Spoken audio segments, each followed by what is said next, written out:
Okay, so everybody hold on. I left the Navy and decided I wanted to use my biology degree. I eventually got a job with the Fish and Wildlife Service flying, doing migration work.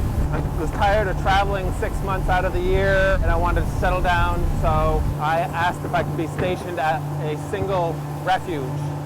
And I was lucky enough to get Maine Coastal Islands National Wildlife Refuge. If you put your mind to it, you can do anything.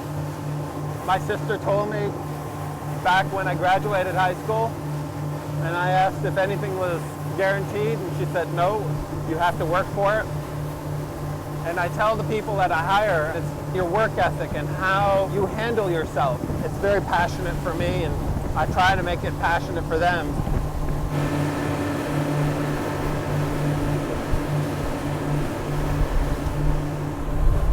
That is Metinic Island.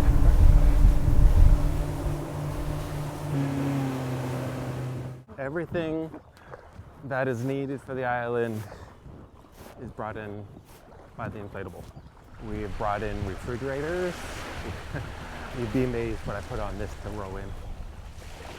These two have been out here, this will be their 12th week, and they've come off the island once.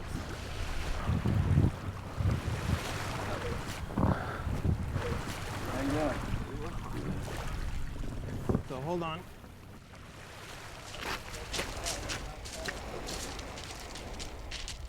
Yep, 32 would probably be the best way to go on that. It's extremely chilly on the feet in the morning, but I've been constantly improving this place. It's been a really awesome place to work. Double check that we have bands and pliers. Good to go. This is my third year working with U.S. Fish and Wildlife Service. I originally worked in 2009 on Metinic Island, and then came here last year as the technician and reapplied this year as the supervisor. This has been our home for the past 3 months. It's a really nice break from civilization. It makes things really simple and lets you just concentrate on the work you're trying to do out here instead of being constantly mixed up in the hustle bustle of civilized life. I grew up in Maine and I spent 5 years sailing on a schooner, so I always loved the ocean and the area. I've always loved wildlife also, so wanted to help protect the wildlife on the Maine coast. If we lose one species, that's just one species less we get to enjoy. Really, because of humans' presence, that species is gone. So I just want to make sure everybody else gets to enjoy that too in future generations. Trying to clean up after people who've not protected wildlife and help preserve what we have here on Earth. 30 should be like right around that corner, shouldn't it? I started with a course called Intro to Wildlife Ecology and ended up really loving it, and then finding out that wildlife ecology was a major and immediately switched over. 30 should be 32. So this is a Guillemot burrow. It's marked by numbers so that we can keep track of burrow use over year. You can see the feces around the entry of the burrow is from chicks. We've already banded one in here, but last time we checked, they were a little bit too small, so. When you put your hand into the burrow, you don't know what's in there, whether you're going to reach in and find a chick or find an adult. And if you find an adult, Guillemot adults pinch, Puffin adults, the facial reaction of the person that's reaching in is priceless. And you have to slowly pull the puffin out because it won't let go of your finger. And then somebody has to pry open the bill so you can pull the finger out. There's one little Guillemot chick. This is the one we've already. This is the one we've already banded. I'll hold on to him. And then this little guy will be getting a band today.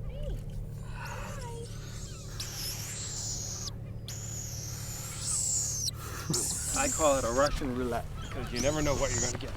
We set a minimum on weight for banding them because it's the best indication of how large their legs are. As the chicks hatch, we'll assess hatching rates and try to 104 grams. Try to keep track of the chicks as they grow to see how well they're growing, and once they get to a certain point, we'll put bands on them so that as we progress through the years we'll be able to keep track of individuals, not only of where they were born, but how well they're surviving.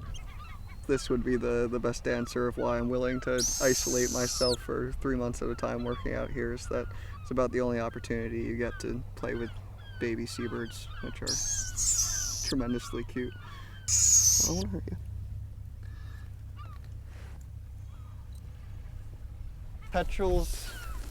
Petrels themselves have a very distinct smell. It's kind of like the mix between old books and mothballs. It's very strong. Identifying it is very difficult. The species is nocturnal, and we have to really use sight and smell to be able to say whether the burrow's active or not. And then we'll go back through with a scope to go underneath and try to identify whether there's an adult or egg or chicks in it. Smell anything?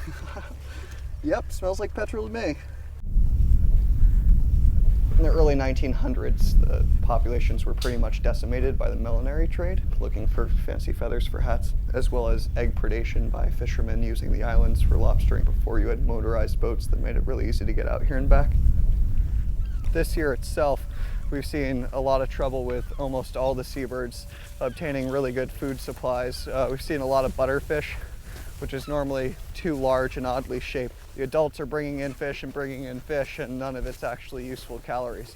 We had a couple hundred puffins nesting, and I think this year they only were able to raise about 20 chicks, which isn't good. Hello, Michael. We all do everything together. We work really, really well together. When there's a project that needs to be done, I says, if you need help, put out the word. Not like other refuges. I think this is pretty spectacular. I'm lucky to have the staff and co-workers that I have. We're going to be entering the colony Metinic this year as, I guess, corrected 498 nesting pairs, about 1,000 birds that just on this small area of land itself. Sure, you'll be made distinctly aware of it in just a moment as the terns recognize our presence. Terns like to swoop and peck. They'll always go for the highest point. So by establishing a higher point than your head, that's what they'll swoop for, and it prevents from getting hit in the head as often. This is one of our productivity plots. This is plot B. It's a common tern plot. We've had a small amount of renesting, so we'll be able to see some very young chicks and some older chicks alike if they haven't all flown away. But oh! Come on!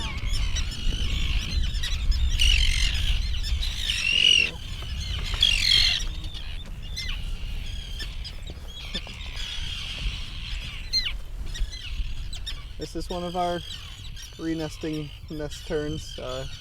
He's still quite young. I would say he's at the moment about 6 or 7 days old, maybe a little bit over a week. We can and check that in a little book. But he should have a younger brother hiding in the vegetation. Oh goodness. He is 31 grams.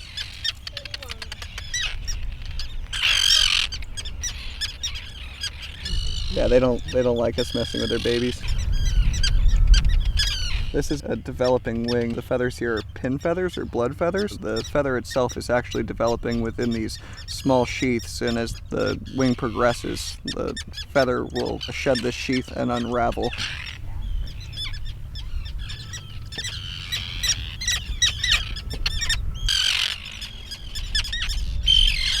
In contrast, this is a tern chick that's just about to fledge. His wing is just about ready.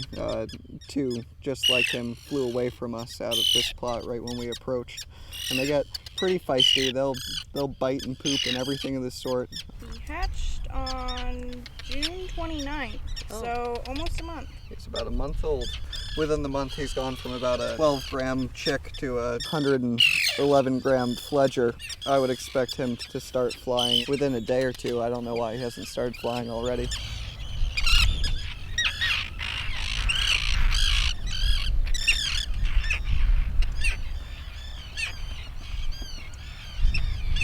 $120.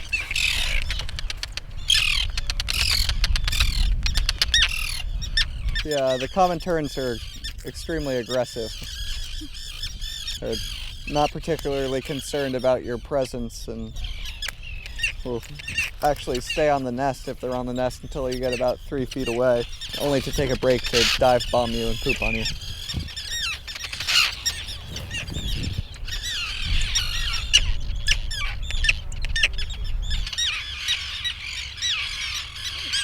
This chick right here was born first because I colored his head yellow. And then the bee chick, the chick that was born second, gets colored on the breast. So he's yellow on the breast. And we watch every day or every other day for 3 hours to see what they're fed. And it's really fun watching all the chicks run around and grab food from their parents. And watch your step. This is a common tern nest. A lot of the times it's just a depression within the vegetation that they will move the vegetation around with their breast, or even sometimes just a little crevice between rocks that they lay their eggs in. Pretty incredible that a 12-gram chick comes out of there.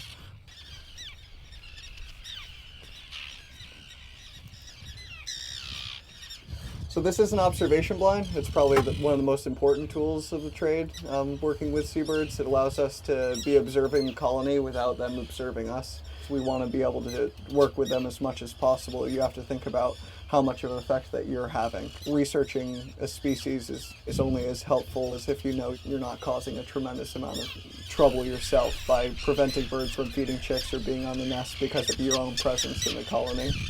Foraging flight surveys is an hour a day per person.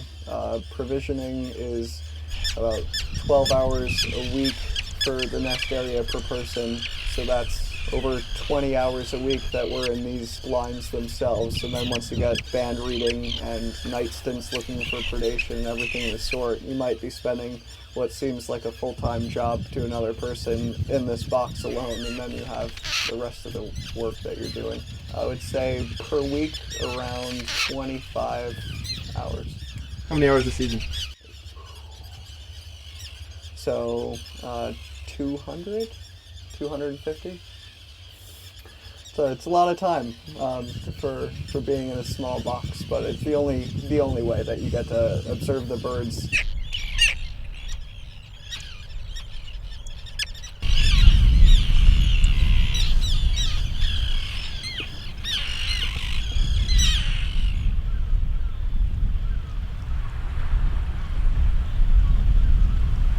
Puffins move around from island to island?